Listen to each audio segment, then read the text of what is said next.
Did you know that there have been 1,300 school shooting incidents since the 1970s? 2018 had the greatest number of shootings with an 82 recorded occasions, as well as the most fatalities in one shooting, with 51 victims killed, 1990 to present.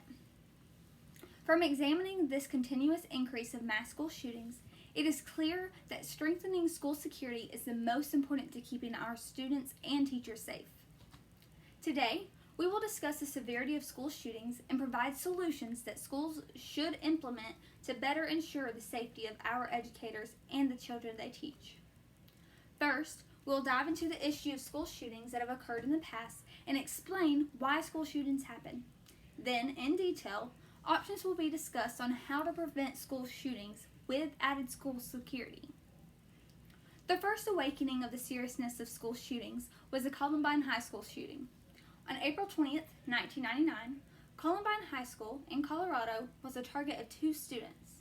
Although their planning of the bombing of the school was not successful due to poor wiring, there were still 15 fatalities and 21 injured, including the attackers by taking their own lives. Gimple, 2012, Abato. This shooting involved 2 high school boys, 17 and 18 years old.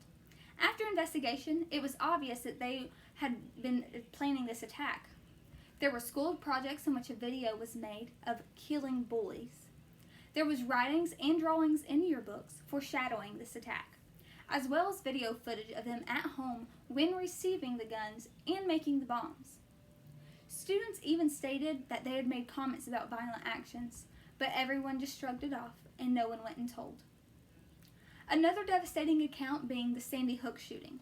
In Newton, Connecticut, December 14, 2012, the elementary school was invaded where the lives of 28 teachers and students, his mother, and his own life was taken.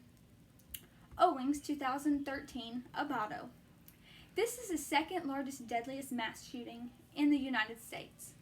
This shooting involved a 20-year-old man who had social anxiety disabilities.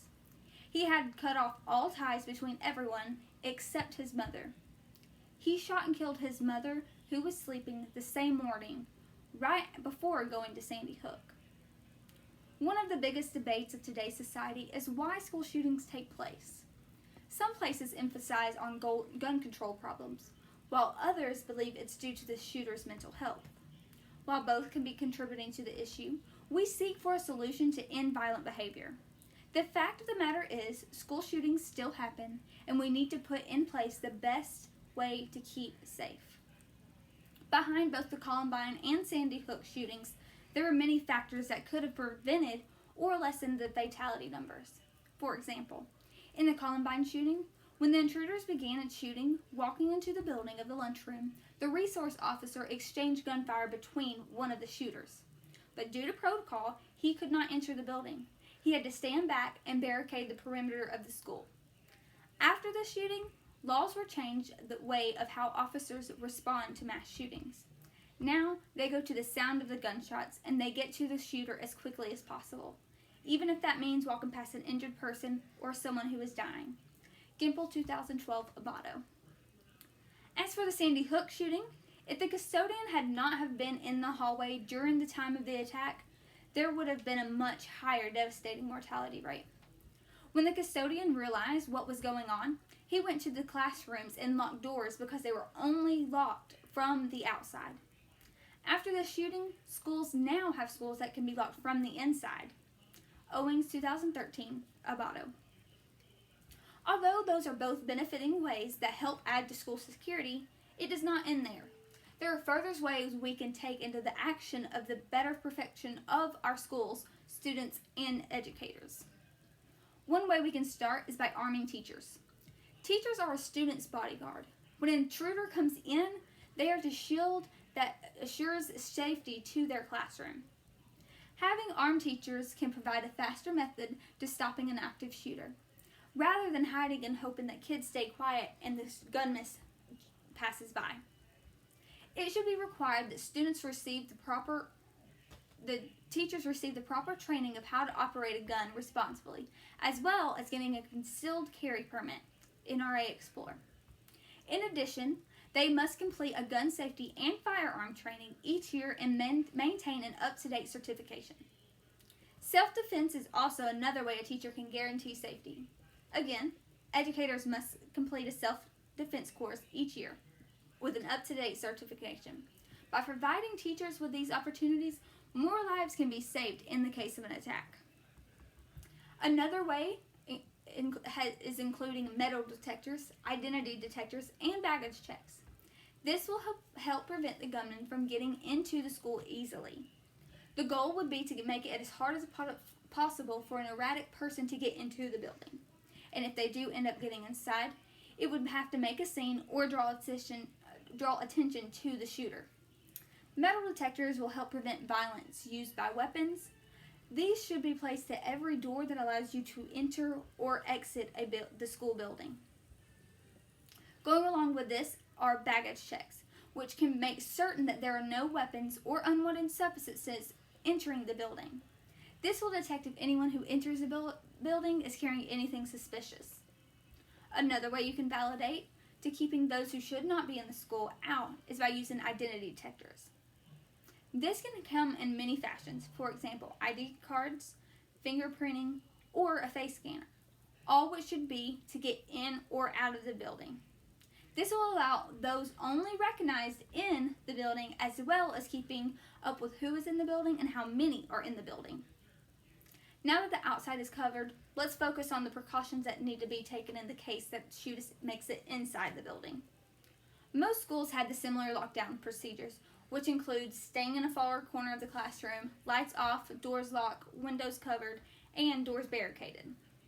Today, doors must be locked, but another way to ensure more safety is to have a door that can lock from both inside and outside. This gives more security in the case that an announcement cannot be made over the intercom, but for someone to come around and lock the door to warn teachers, just like the janitor from Sandy Hook.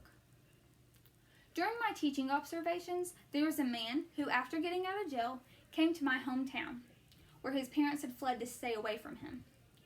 The man and his mother were on Dr. Phil, where she stated she fears her son could walk into a school or a store and murder innocent people. She worries he is contemplating committing a mass murder. She claims her son studies the behavior of terrorist attackers and killers, and even dressed like the Columbine shooters, and that he has emphasized those killers and claims to take lives of innocent people so that others can feel his pain. He even stated himself that he has dreams of mass killings, as well as fearing to commit a mass shooting if access to guns. Staff 2015. This called very much concern in my community that in result had schools on very strict procedures and the longing of shutting out any school shootings. Teachers and staff of the community went through trainings of what to do in the case of an active shooter. We did walkthroughs in every direction of each room to make sure that all angles of the room had evacuation plans. During one of the walkthroughs, my colleagues and I encountered a problem in which needed to be addressed and with a solution immediately. In one of the evacuations plans, the room we were supposed to store the kids to hide in did not lock, and it was a pull-out door rather than a push-in door.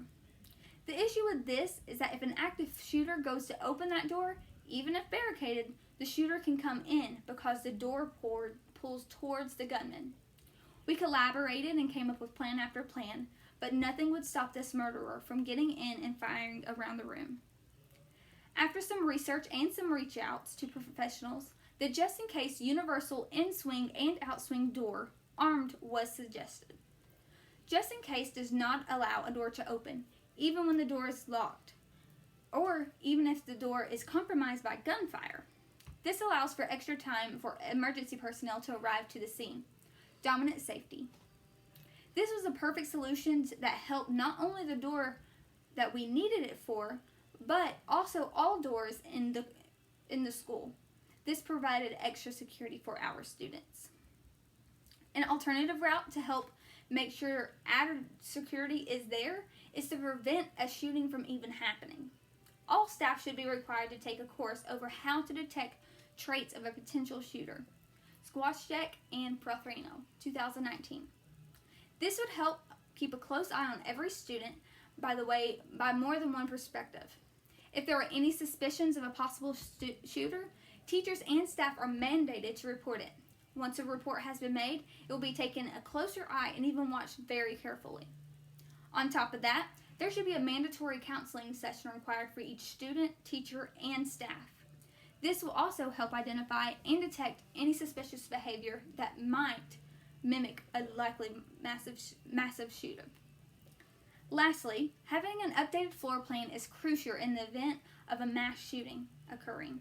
In the Columbine shooting, SWAT searched for the library on the wrong end of the school building, unaware of the new wing that had recently been added, because of the floor plan was outdated. Gimple, 2012, Abato. This caused a time delay in getting to wounded victims. There were several lives lost that could have been saved if there was a correct floor plan for the SWAT team to follow. As a future teacher, the possibilities of being involved in a mass shooting is a scenario that I must be prepared for. Being well informed and being aware of all circumstances that occur in a step in the right direction is keeping my students safe.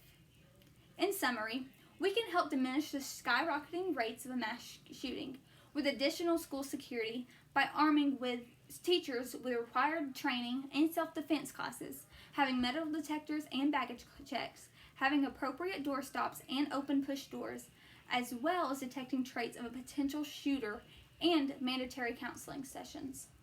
All in all, the United States as a country needs to come together as one to put an end to all mass school shootings.